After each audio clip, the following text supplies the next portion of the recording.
y'all, I just want to do a quick refresher on our lids. So the first one I have here is the Magnolia jar, and a lot of people email us and say, oh no, it's broken, the gasket won't go in. So no matter how hard you try, that gasket is not going to push down in there. It's just going to keep popping up in other places. So what you do is push it down the best you can.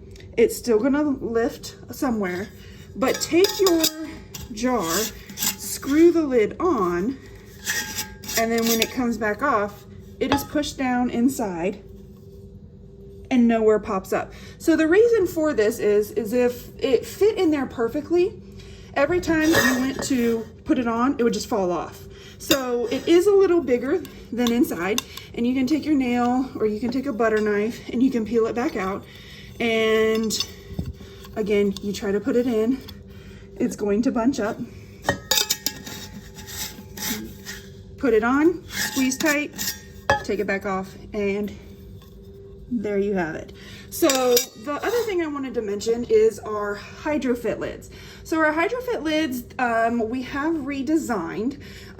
We were having the spout was jiggling just a little bit, which was causing the rubber gasket that is right under the spout to move. So what we've done is we've created stronger tabs, which is going to prevent the spout from coming off. So you will no longer be able to remove the spout, but what that's going to do is prevent that gasket from moving around, and it's going to allow for better suction. We've also increased the size of the hole inside the spout. So the hole inside here is going to be bigger, so you'll be able to suck more water out at a faster pace. So that is the update for the HydroFit lids, and also how you can screw on your Magnolia jar lid as well.